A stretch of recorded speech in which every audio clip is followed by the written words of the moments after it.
Hello and welcome to Heart of the Matter. I just want to make a short little announcement before we get started with my guest that's come to join me, which is Mark Devlin.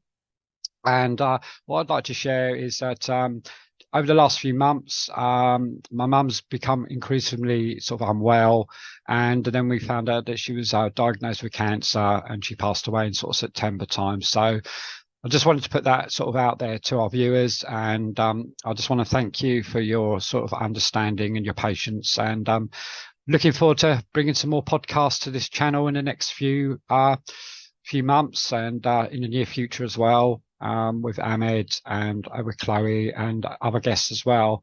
So I just want to welcome you back, Mark, and thank you for coming back to the channel. You know, it's been I think about a year since the last time that we last spoke, and we were here to share about your new book. So welcome, Mark. It's an honour to have you, brother. Thank you. Yeah, thanks, Kelvin. I think it has been about a year Mm. because we booked these well in advance. So I remember putting in the diary that we were going to chat in November Mm. several months ago, because I'm so busy with stuff that I have to plan that far in advance. But yeah, it's good to reconnect, and of course, there's lots to talk about. Yeah, thank you. And obviously, we're here to do a topic on your sort of conversation on your new book, which is a follow on from your first book, which is yes, the gift and the curse. So yeah, Mark, I sort of I've read little bits and pieces of it, obviously from the back notes because obviously due to what's happened with my mum, I haven't sort of had the time to sort of go through the book. But I know it's sort of based in Oxford.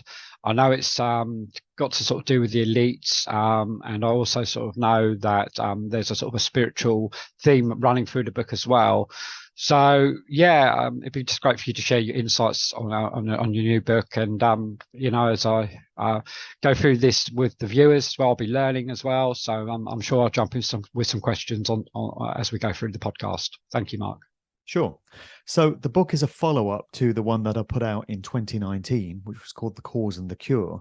And it's almost as if I knew what was coming in 2020 with that title. Not that I did, but it seems quite prophetic in the circumstances. So I really enjoyed the process of putting that book together. And it was my first attempt at writing fiction.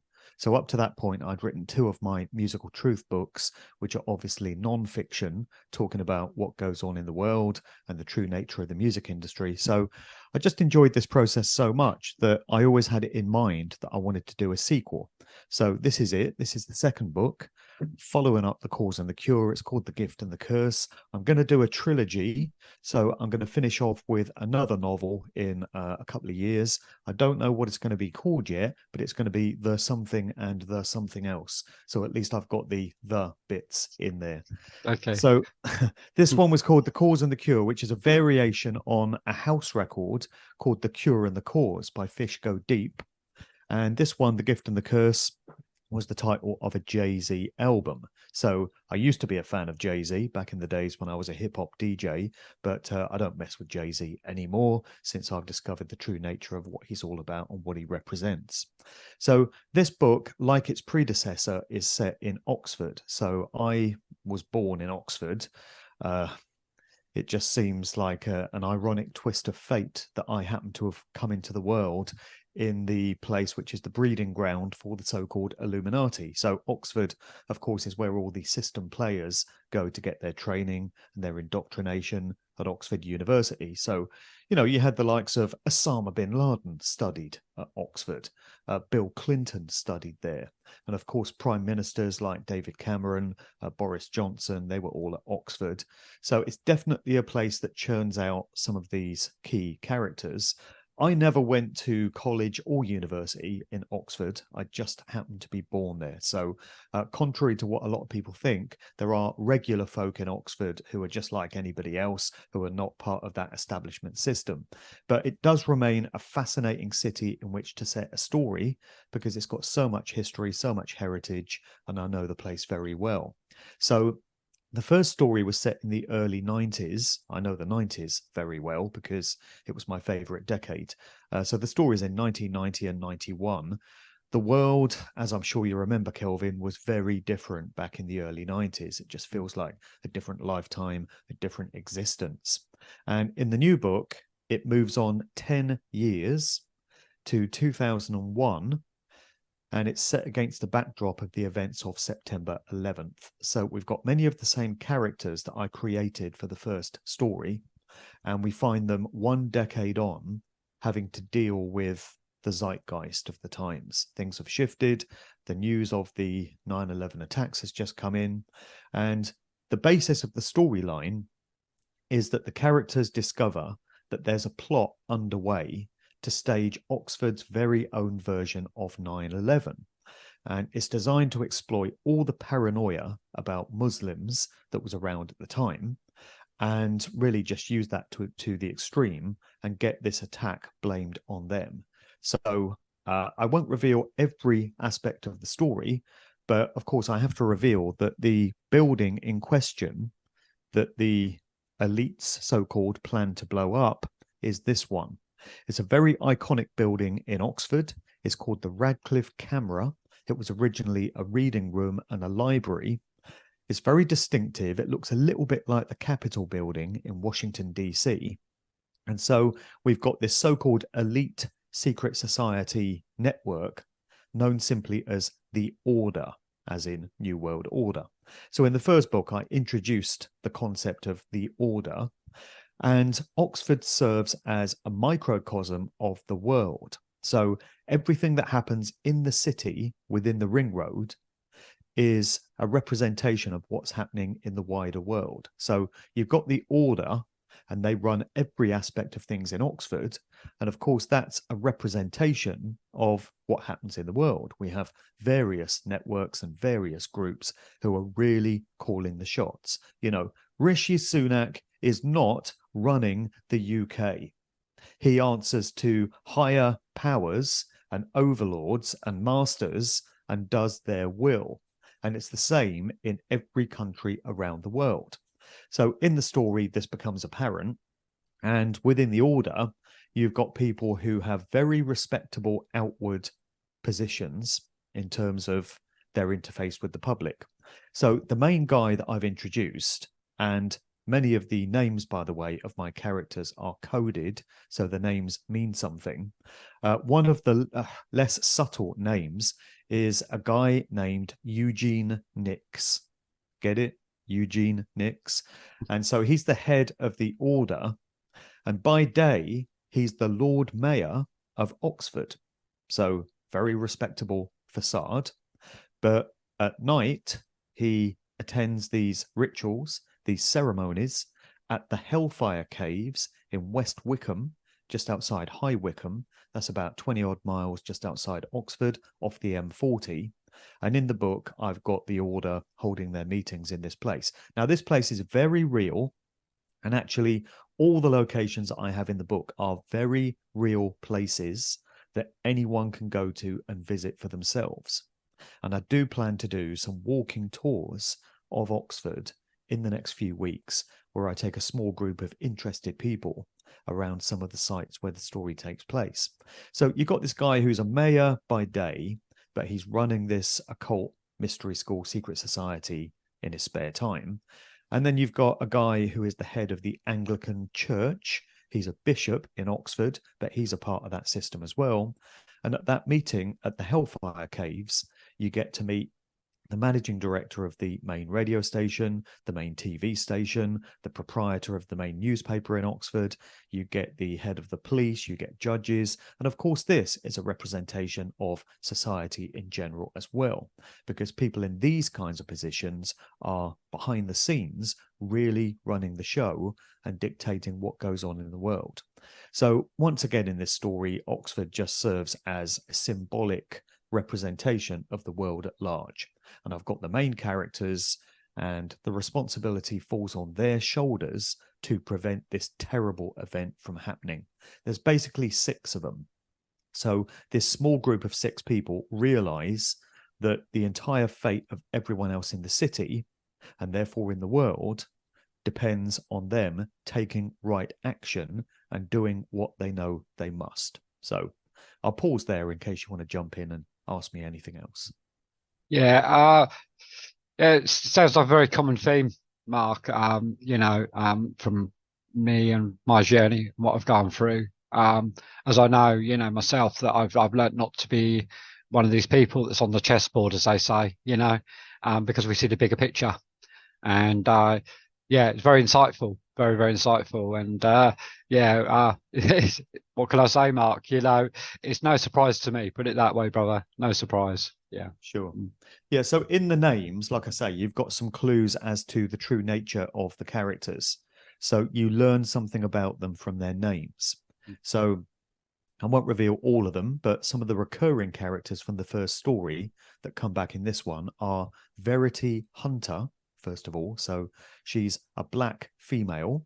It would have been very easy for me to have a white male as the central character, but as a fiction writer, I set myself the challenge of creating a black female character and trying to imagine the way that she would see the world. So Verity Hunter means basically truth seeker, because that's what she is. So verity is derived from veritas in the Latin, which simply means truth. And then someone who's a hunter is seeking something. So her partner is called Keith Malcolm. I'm not actually going to reveal the meaning of that name. I'll leave it to readers to try and figure out how I came up with that one. They can have a bit of fun with it. We've got Max Zeal, who returns. He's a memorable character from the first story. He gets very passionate about what he believes in, about truth and rights and freedom. I used to work with a DJ on the radio station in Oxford called Fox FM, and his name was Mark Zeal. That was actually his real name.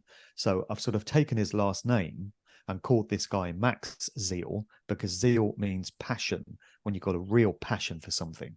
And then max means to the max, maximum. So that tells you something about him. Then we've got, let's see, May Pierce.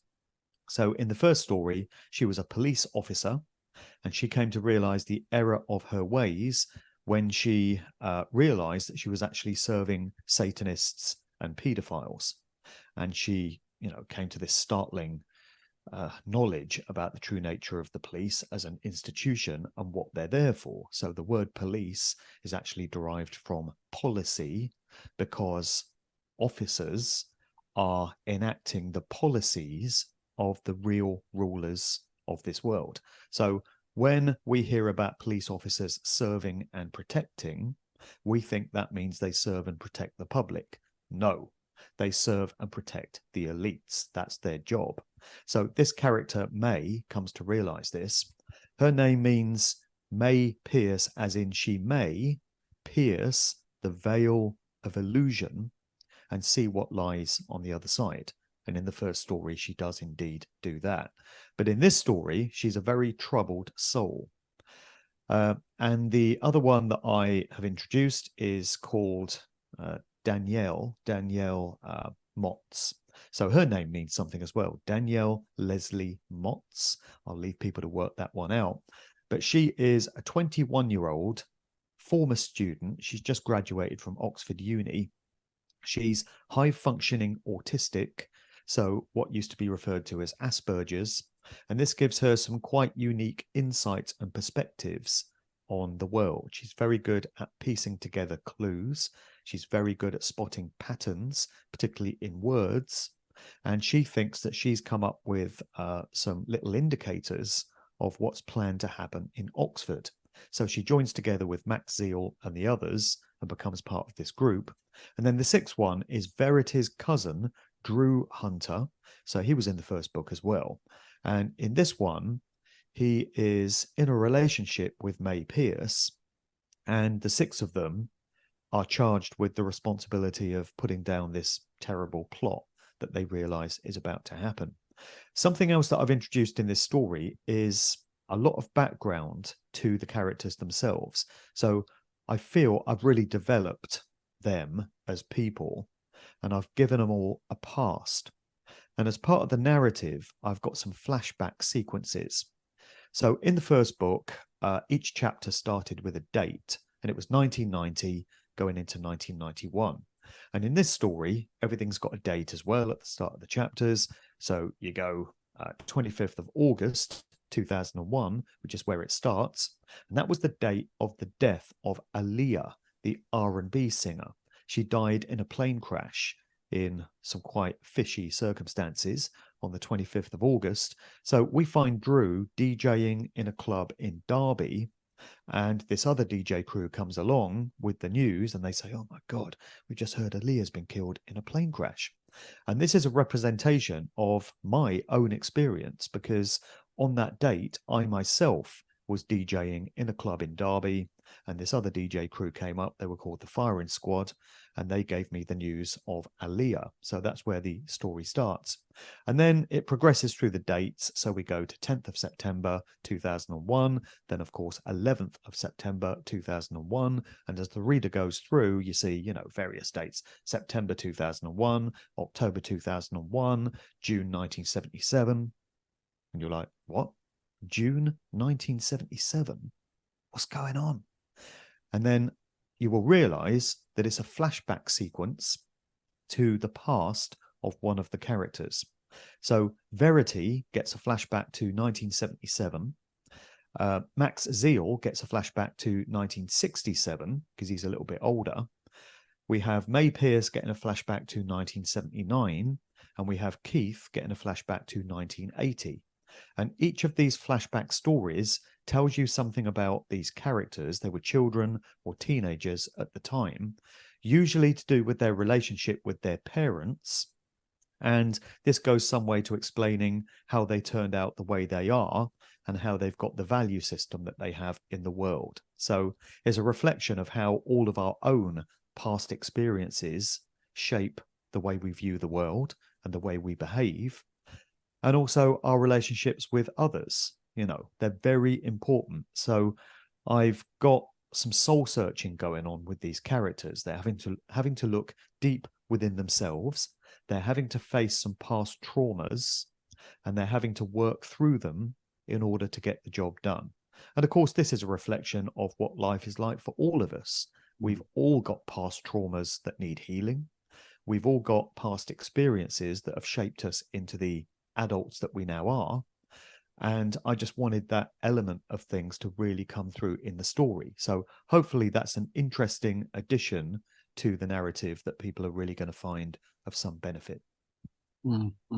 Yeah, that's yeah, a real true reflection there, you know, and it's a very good point that you put into the book there, you know, because that's you know, where I'm on my journey. I'm sure you're on your own journey as well, you know, and we all have our own unique ways of finding what we find within that. You know, for me, what's helping me at the moment is I've been looking into a lot of the Taoism sort of stuff, and that's helping me a lot in my own personal walk, you know, and stuff. So yeah, and you know, that's what makes us very beautiful and unique in our own ways, Mark. And you know, that's part of the spice of life, isn't it? You know. So yeah.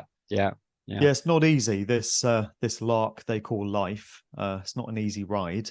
Or if anyone is having an easy ride, they're the lucky ones, because for most people it is a challenge. But I found it quite cathartic to write this book, because I put a lot of elements of myself into some of the characters. I've got a cameo in it, which I did in the first book as well, like an Alfred Hitchcock type cameo where I actually appear as myself, although I'm not named. But other than that, many of my own past experiences have gone into these characters. And this is the great thing about writing fiction. You can create people out of thin air, and you can get them to act any way you want. You can get them to say anything you want. You are the god of your own fictional universe, you know. So I've created these 6 characters who must step into right action, because if they don't, terrible things are going to happen to everyone. And I've created a few villains as well, because we've got to have some baddies. So I've got 3 villains: the aforementioned Eugene Nix, there's Fabian Lucas, who is the Bishop of Oxford, and there's also a guy called Vic Astock. So I'll tell people that some of these names are anagrams. Okay, so we've got Vic Astock. I'll leave people to work out that one. And these 3 are hatching this plot to blow up the building, the Radcliffe camera. They want to blame it on Muslim terrorists, because in 2001 they were all the rage. You know, it wasn't the Russians back then. It was Muslims who were getting blamed for all these terror attacks. And the idea is that they stitch up these 2 young Asian men who have been mind controlled. So we're getting into MK Ultra here, which is clearly a very real mind control program. It was perfected by the CIA in the United States, but of course it's active in the UK, and it wouldn't surprise me if Tavistock, the Tavistock Institute, had a hand in shaping and molding that mind control program. So you've got these two young Asian guys who've been programmed, and they are basically patsies. They're going to be stitched up for the attack. There are elements of what happened on 7/7 here, those attacks in the UK, where you had these young men, young Asian guys with backpacks, and they got blamed for those explosions that happened in London, whereas many researchers have shown that what actually happened was something very different. Those explosions were remotely triggered from elsewhere, and it was just blamed on these guys. So I've got that aspect in the story where they're going to get stitched up for the attacks, but actually the explosions are coming from elsewhere. And the idea is to use it as an excuse to completely lock down Oxford into a nightmarish dystopian tyranny. Wonder where I got that idea from. So they want to cut off the city. They want to have people staying at home because they'll say it's too dangerous to be out. There's terrorists running around everywhere. They want to restrict people's movements, restrict people's ability to travel, and they want to introduce all kinds of draconian control systems. Again, can't think where I got that idea from. Must have just conjured it out of my imagination, right? So that's what the event is planned to bring in. It's set in 2001, so it's kind of ahead of its time, you might say. But that is the basis of the plot. And as I say, I found it quite healing to write because I really enjoy the process of writing fiction. You don't have to justify everything like you do with non-fiction. So you don't have to provide citations and resources for everything. It comes out of your imagination, but obviously there's a lot of truth in it as well. So I think the genre that best describes this book is truth fiction. And there's a few of these books around. I would like to see that genre recognized as an actual genre within literature. It would be great to go into libraries and see a section called truth fiction, because it's presented as fiction, but actually you're getting a whole load of truth about what really goes on in the world, who's really running things, what this realm of existence is, bringing in natural law and spiritual teachings as well. And it's a great way to present it through fiction. I would love to see this book made into a TV show or movie. I don't imagine it will ever happen, but if it did, I think it would be awesome. But in the meantime, it remains a book or two books as it now is. And I just found it a very valuable process. Yeah, and I just would like to add to that. It's what comes from the creative mind, isn't it? And you showed that, Mark. By what you've done there. Because that's what the creative mind can do. It can it can show you things in the world, and then just these things come out, and in whatever way, whether it's through talking, sharing, writing a book, comes in many forms, Mark, many forms. But the amazing thing to do, Mark, is to be able to share what goes, within us, but actually put it out there, because if it stays in us, it's in us and it doesn't go anywhere. So for you to take that and put it, pen to paper, you've made that tangible. You brought it into the world, So thank you for doing that, Mark. It's no worries, man. I'm a big fan of physical books as well. I like things that you can hold. Yeah, I'm very old school. I still use CDs. Most people have graduated from CDs, but I just like tangible physical things that you can hold rather than it just being in the ether somewhere. So there's a value to having actual books. And the creative process is incredible, as you say, because some people are great musicians. They're really good at writing impactful songs, and they can communicate in 3 or 4 minutes a really powerful message if it's delivered properly. Then you've got people who do great art. Maybe they can paint or do sculptures or whatever it may be. You have people who can make films. They're great at making documentaries. They're great at putting visuals together. You have people who are really good at graphics. They can design websites or flyers or whatever it may be. And everyone's got something to offer. This is the great thing. This is the wonderful thing. Everyone can bring something to the table. So I can't really do any of those things I've just mentioned, but I can write. And then again, not everyone can write books. So, okay, I'll write the books and other people can do the graphics and, the paintings or whatever.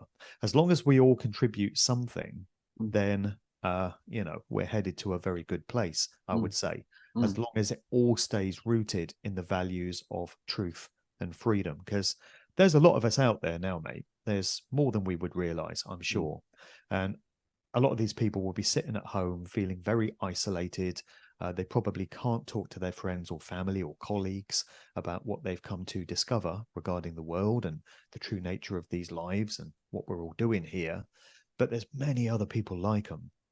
And this is what's so great about these events that I do, because pretty much every weekend now I'm at some conference or other, or some meetup group or some festival, and it's like-minded people. I was at one last night in Lichfield in the Midlands, and everyone can just speak freely. It's like a speakeasy, you can have these meaningful conversations with anyone in that room, and they're going to be on the same level as you. Whereas you can't just walk into the average pub and start talking about the stuff that we do with the blokes in there that are drinking beer and playing darts, because they'll think you're crazy. I can't have normie conversations anymore. I could not walk into a pub and sit down at a table with 10 random blokes and have a conversation, because what would I talk about? They'd want to talk about football or TV or whatever it is. I can't talk about that stuff. And they probably would have no comprehension of the sort of things that are important to me. But as long as we can all find each other and discover our tribes and link and bring something to the table and pool our resources, then that has got to be the way forward from here, right? Because I'm sure you'd agree, humanity is facing some major changes right now, but it's very far from over, and things could still go either way. And there are a great many of us. We've just got to find ways of uniting, supporting each other, and moving forward. I don't have all the answers. I don't know exactly what that process is going to look like, but together we can all get it done. So I hope that this book will leave readers in an optimistic place, because it does demonstrate what can happen when like-minded people get together and focus their consciousness on a common goal. After all, that's what our enemies do, right? That's what the so-called elites do. I'm sure there must be a lot of squabbling and infighting within their groups, because they are psychopaths, they are mentally ill, but somehow, some way, they do seem to get the job done. At the end of the day, they do seem to be able to focus on a common goal and get that done.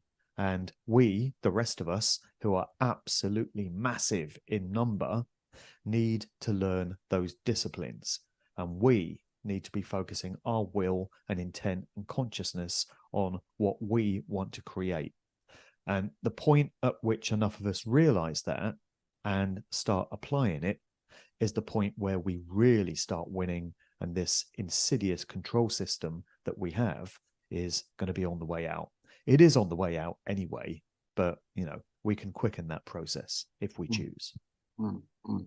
Yeah, I would just like to add to that as well. I suppose what I'd like to share from that is where it starts is in community, and just by the people that you spend time with, and inviting them around to your house, and having food with them, having those conversations, that you feel free to have with them and stuff like that, because there's a lot of people that I've come into contact with over the last couple of years, and I sort of see it as something that starts small. I think when you're on that sort of thing, to want to try and get out there and take the world on, that's too much of a far feat to take on. I think it does start in the community. It starts with the people that you're around. It's very simple, and then from out of that, sort of a butterfly effect will happen, and we get to create like you said, our own world. And it's just the small things. A lot of people think, and it has to be these big things, but it's actually very, very small things. I think that it's the small things that can change the bigger picture. Just in our everyday daily life. What we choose to do, what we choose to interact with each day. Do I sit down there all day in front of a keyboard and tapping away, or being on the telly, or do I do something actually with my life and live that life experience? Mark, Right. these are the things I'm talking about. And me getting out there, next year again, putting on some connection sessions again, bringing some people together again. Starting up a radio show that I'm going to do next year, just playing some conscious music, having some conscious chats, about different alternatives within health and things like that as well. So all these little things, they all play a part, so yeah, thank you, Mark, because us having this conversation, it brings the best out of me as well. So thank you. Oh, well, I'm glad it has some value, mate. Glad to hear that it resonates.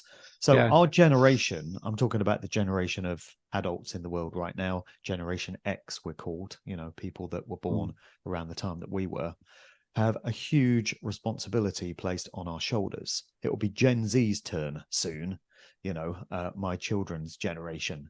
When they become adults, they're going to take on this responsibility. But previous generations have taken their foot off the gas or taken their eye off the road, whichever metaphor you want to use. And they've allowed this insidious control system that we've got to gain so much power.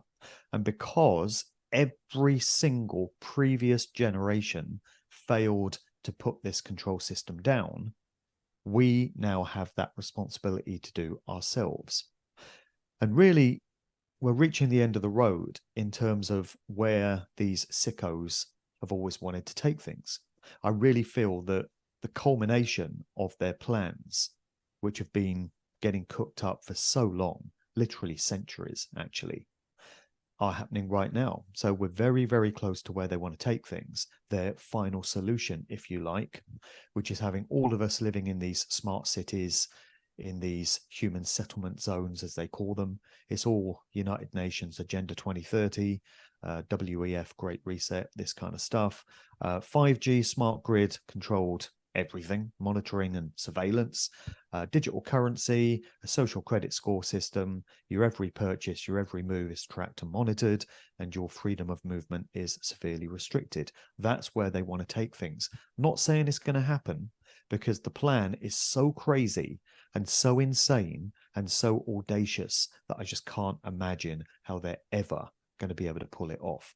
Even with the amount of normies that we have walking around thinking that everything's fine in the world, there's going to come a point where their lives become so affected by what's planned to be brought in that they're going to be saying, hang on a minute, what's going on here?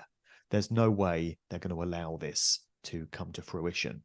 But in the minds of the psychopaths, they're very close to completing what they've wanted to do for so long. And they're fast tracking it, which is why so much is happening so quickly all the time right now, because they work to deadlines. They want to get things done by a particular point in the timeline. And our responsibility, our generation, is to prevent that, to place obstacles in their path, and to just not comply, just refuse all of it. Just do not participate in any of this madness that they want for us. And it can start with very small things, continue using cash, use human servers in supermarkets, actually, queue up at the desk and pay one of the 2 or 3 people that they've got in the store instead of using the automated machines, because this is where they want society. They want everything to be automated and linked via smart grids and stuff. So there's small little steps that we can take to prevent that.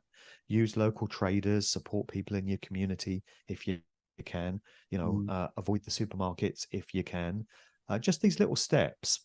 And if enough people started doing that, it would really send a clear message out, and it would really start to change things. I mean, I've been hearing these suggestions on podcasts for years. So I woke up, to use that term, probably about 15 years ago.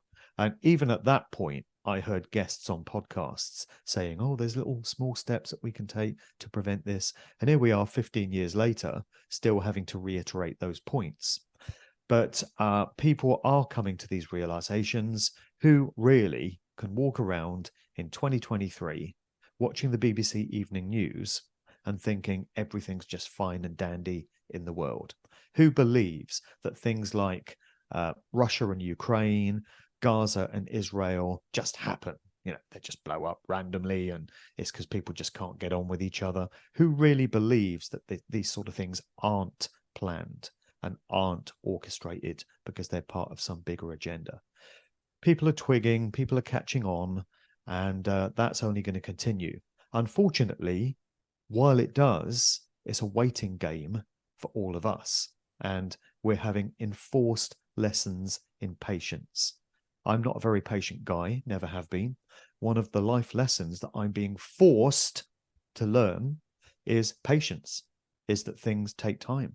You have to cast your will and your intent out there sometimes, and you have to wait for it to come to manifestation. And you don't know when that's going to be because it's out of your hands the minute you let it go. It's out there in the universe, and it's down to creation, the creative force, the Most High, if people want to refer to the concept of God in that way. Whatever your view of the universe and creation and how it works is, you put out there what you want to achieve, and then you trust. I don't want to use the phrase trust the plan because that has connotations, but you trust the process and you just wait for that to come to fruition. So that's all we can do, really. But many of us are doing that now. I've just bought myself a whiteboard and some marker pens, and I write a message to myself on the whiteboard each day. And it's designed to enter my own subconscious and have an effect on the way I view the world and conduct myself. And I think that's a very valuable thing. I think there's value in people doing that for themselves. You're kind of hypnotizing yourself, if you like, which can be done, implanting a message into your own subconscious mind that affects your belief system. Not easy. It's a skill that has to be mastered and it takes a bit of time. But I've reached the point where I can see a lot of value in doing that. Yeah, and it is about, like you're saying, the mind, the mind in itself, how it can entrap us, and we have to find our own ways within that, and for me, looking into Taoism, that's helping me in my own personal way, with my own thought processes. So in my own personal life as well, it's yeah, and you saying about sort of taking something that you would put into you and speak into yourself. I mean, I do that myself. It's only 3 little simple things, but I say that every day to myself, and yeah, mantras. Yeah, like mantras. Yeah, absolutely. I think which is the one that I say, which is yeah, I think it's I come from greatness, I attract greatness, I am greatness. That's it.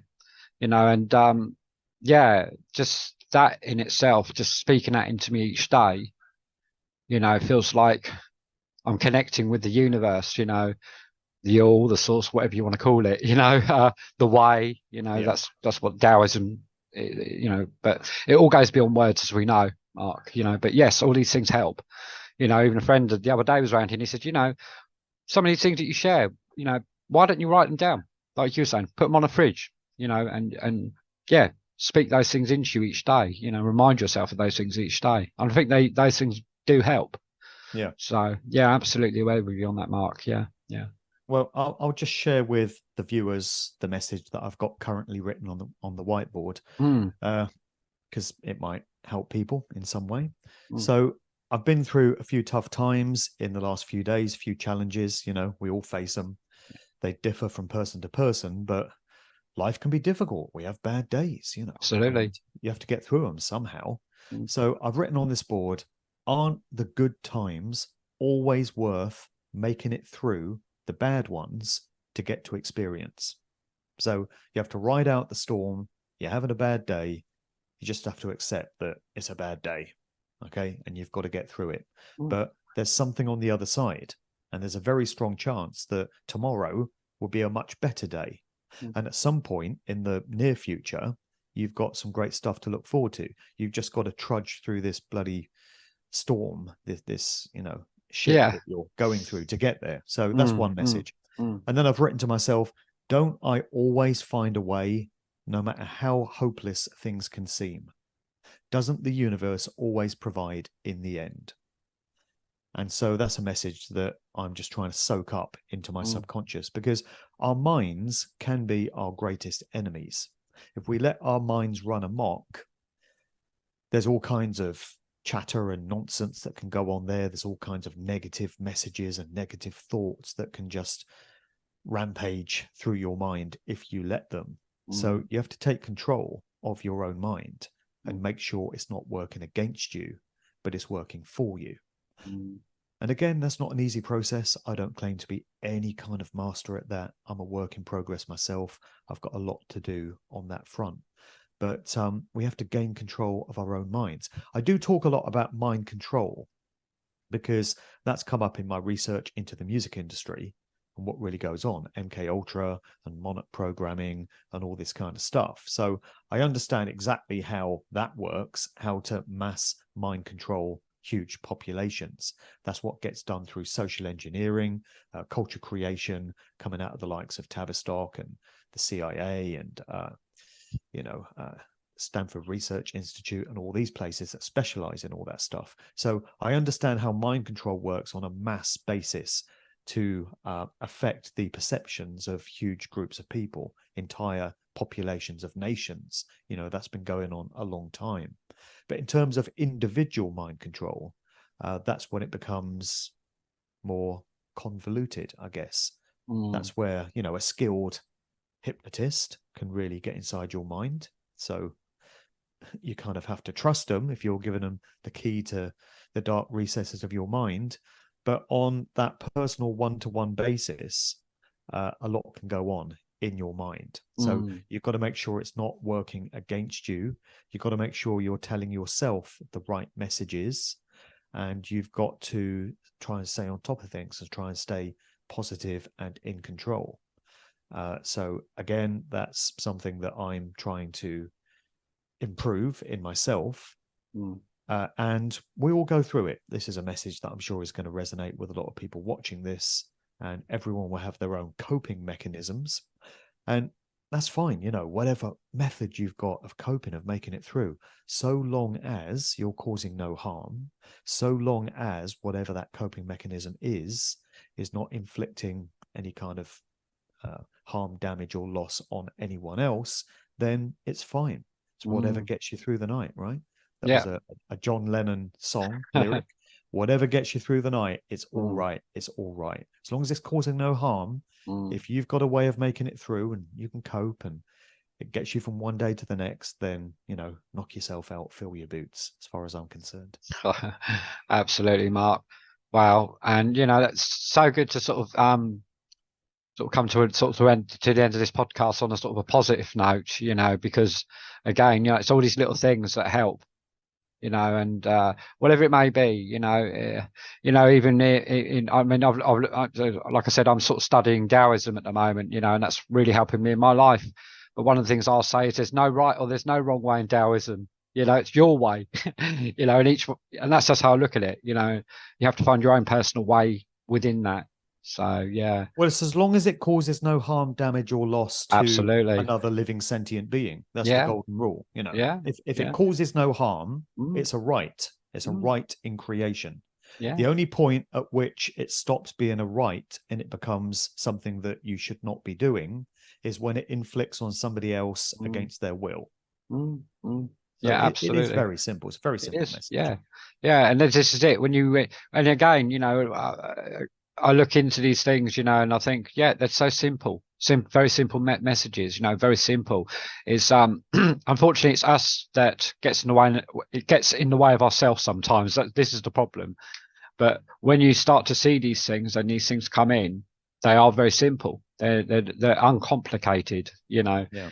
So it's I used to have a mantra pinned up around the house, blue tack to the wall in various rooms. And again, it was a very simple phrase.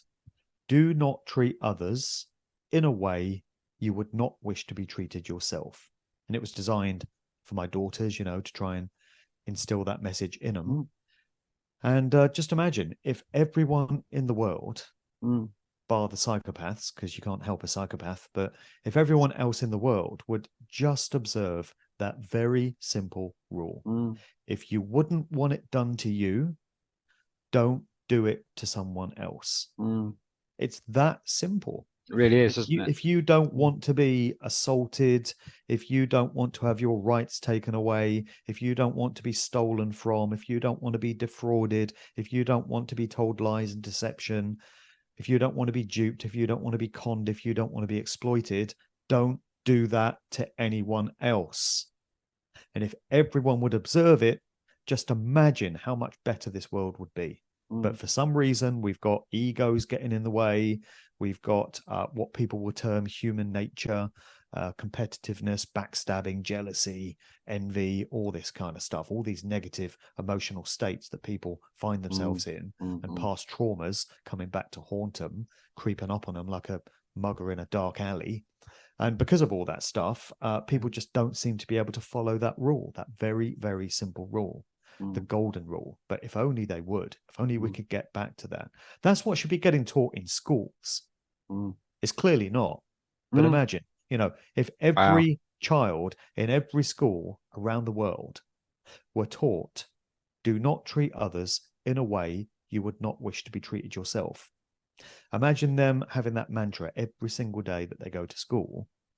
Imagine how much different things could turn out when they get churned out of that school system at the end. And clearly those sort of messages are not what are getting taught in schools. It's propaganda and mind control. And that's because the controllers know how powerful a message like that could be if it were communicated on that mass basis. So it really is that simple, just getting that message across to as many Gen Zers, because they're the next generation that's going to have to step up. Gen Z, the responsibility is going to fall on their shoulders. We'll be done in a couple of decades. We'll be spent, and then it'll be up to them to sort out what happens in the world. So yeah, we're on our new adventure. Lord help us. Yeah. So yeah, but yeah, and again, very, very simple messages, Mark. Very, very simple, and that's how life should be. Like I said, we ourselves, we're the only ones that complicate things too much. This is it. And just all I can say is to just each person out there just to live your life, and live your life experience, because they're the opposite of that, and live by your true nature. It's all in us. It's there. You just got to rediscover it again. I knew what my true nature was before I got into school, and that's when it started to, all get robbed away. So sometimes I say, go back, go back to your, to those days before school, and reflect on that, that young inner you, and stuff and all that, and you'll see some beautiful things there, So, but yeah. It's just, I mean, I think I saw something the other day. They're trying to even get children into school even earlier now as well. So this is the next step, and stuff. It's just like, yeah. So I'll end on that note. Nature is the answer. And it's all there waiting for us. And we just got to go within, and discover that for ourselves in whatever way that is, Mark. So thank you for your great insights, Mark, and for the time you spent here today. And yeah, maybe we can do this again at some point in the future, Mark. Because it's just nice, I suppose, for you, and it's to sometimes come away and have these sort of deeper conversations. Sometimes, Mark. It is, yeah. We usually end up doing these in November for some reason. So I don't know why. Yeah. We'll probably regroup in November 24. Yeah, but most probably. It is good for me to step away from my usual stuff. So I did a presentation last night in Lichfield, and it was talking about the Beatles and the Rolling Stones and how those groups were used for social engineering, and they were both controlled. They were pushing agendas. But it's nice for me to have different kinds of conversations like this, where we get into some really meaningful subjects. Forget all the bloody pop music and entertainment and stuff. What are these lives? Who are we? What are we doing here? Where are we headed? I've done a soundtrack actually to this book. So with these novels, I put together movie style soundtracks, and they consist of music from the times. So in this case, it's a lot of tunes from 2001 that were getting played at that time. And I've interspersed it with news footage clips.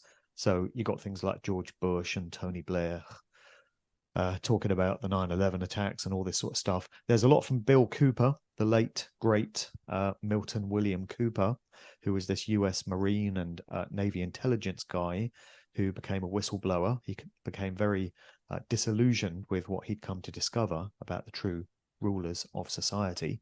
Wrote the book Behold a Pale Horse, of course, an absolute classic. So I've featured some quotes from Bill Cooper, both in the book and in the soundtrack. But another event that also just got a cursory mention in the narrative was the passing of George Harrison in November of 2001. So he finally checked out at that point, aged 58. And there was a piece of news footage that I'd used in the soundtrack. When they announced the passing of George Harrison, they just played this very simple clip. And he said, "The meaning of life is to work out who are we, where are we headed, and what lies on the other side," or words to that effect. And I thought, wow, what a profound message. That's not a message you'd ever hear Paul McCartney or Ringo Starr say. But George Harrison was always the more spiritually inclined Beatle. And so that's a statement that resonates with everyone, or should. And it's a question that we should ask ourselves every day. Who are we? What are we doing here? And where are we headed? Yeah, and that's again a reflection of my friend that came around here the other day, and he was sitting here, sharing certain things with me. I won't go into the details of that, but as he was sharing these certain things with me, I was just like, you're asking all the right questions, and that was good. That was really, really good. And it was just nice to be able to sit there and just listen, not to actually come in and sort of give him any direction. It was him pouring out, his soul. Those are real questions. Those questions matter. Absolutely. Who won the football match last night, or what happened in EastEnders doesn't matter. This is the stuff that does. These kind of questions. Absolutely. And, that's real, what I call real soul searching. So well, that's what we've done on this show today, isn't it? Yeah, absolutely, brother. Absolutely. So thank you, Mark. And thank you for your great insights and for sharing about your book as well. Is there any final words you'd like to share before we sort of bring this podcast to a close? Well, I think I've shared them already throughout this chat. I've really enjoyed having the conversation. If people want to get inside the book, it is on Amazon, that nasty corporation, but it's a great way of getting hold of books, if people want it simply. But I do have copies that I can mail out myself. So people have just got to drop me an email to markdevlin2022 at protonmail.com, and then we can arrange that. There's a soundtrack to the book, as I say, so you can listen to some of the stuff that was happening in 2001, music and news footage. There's going to be an audio book just as soon as I get the chance to record it, because these things take absolutely ages, literally months. And also I've got a PDF document called The Gift and the Curse Decoded. And this is where I break down elements of the story and I talk about where they came from, what inspired it. If there are metaphors or allegories, I reveal what they are. So this is a process whereby the reader is best off reading the book themselves and coming up with their own perceptions, and then reading the decoded document and seeing how much they got right and how much they spotted. So I think that's quite an interesting thing to do as well, which other authors don't do. And that's another reason why I just love writing these fiction books. Wow.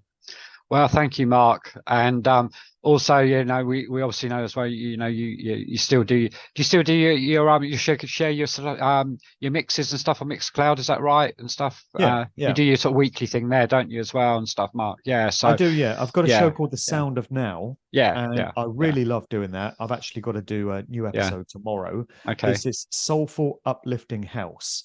So unfortunately, I've been so busy the last few weeks. I went to Australia, did a mini tour of Australia, and I was just unable to do that show for 3 weeks. So my good friend Andy Spencer from Birmingham stepped up, and he's hosted that show for the past 3 weekends for me. So I'm very grateful to Andy for that, but I need to get back to doing it myself from this weekend. And I find that very healing and cathartic as well, actually. Yeah, I love feel-good, soulful, uplifting house. yeah. That music really puts me on a high, really gets me buzzing with life, energy, unlike any other genre. So I love putting that show together, and that's every Saturday on Mixcloud, The Sound of Now. That will continue. Yeah, I'll put that in the underneath for the viewers as well. That link, and also I'll put links in for the book from Amazon as well for the viewers as well. So I'll make sure I do that as well for you, Mark. Have you sort of got any gigs coming up and coming gigs, sort of like DJing wise out and about, or DJ anything gigs? like that? Yeah, is anything sort of you got sort of coming up at all? Or yeah, well, every now and again, I get asked to drop a DJ set at an event where I'm doing a talk. So at festivals, I quite often do a talk in the afternoon, and then early evening, I drop some tunes. So I'm doing that at Uprise and Shine. So they've got an event at Canada Waters, which is in East London. It's in sort of Docklands area. And that's happening Saturday, 2nd of December. So they've invited me to do a DJ set there. And then the following day, Sunday, 3rd of December, I'm at a venue in Nuneaton, Warwickshire in the Midlands. And that's hosted by the same group that put on the Lichfield talk last night. That is a day of speakers. They've got Fergus Greenwood, author of 180 Degrees. Carl Vernon is speaking. Then you've got some comedians, conscious sort of unwoke comedy. Also some musicians, and I'm going to be doing a DJ set at that one as well. So that's Sunday, 3rd of December. And then hopefully next year, there'll be a fair few festivals where I'll be speaking plus DJing, because I like to drop the odd DJ set still, just as long as it's not late at night, because I don't do late nights anymore. Yeah, I'm with you on that one, Mark. As I've got a bit older myself, I can't do the late ones like I used to. I've got to be done by midnight. That's my yeah. I'm right there with you. I'm right there with you on that one. So yeah. All right, Mark. Well, thank you once again for your time, and stuff and that. And no what can I say? What can I say? What can I say? And yeah, hopefully next year we'll at some point maybe get to connect, in the physical, and that try and get myself down to Hope Sussex or something like that, because I know sometimes you're down there and you do bits and pieces down there. So yeah, it'd be nice to catch up with you in the physical at some point, Mark. And I'll let you know about the connection sessions when they're on. Maybe if you would like to come down and join us or something for one of those. But yeah, sure. Yeah, once again, great. Once again, well done for your own work as well. Keep up all your efforts, and you're doing great stuff down there. So much respect to you as well. Yes, just those little things, isn't it, Mark, that we all do. It all helps. We do what we can. Yeah, we all can. That's it. Well, much love to you, Mark, and look forward to maybe seeing you next November again for another podcast. You never know. Yeah. All right, brother. You never know. All right. Thank you. Much love. Thanks. Thank you. See ya. Bye. Thank you.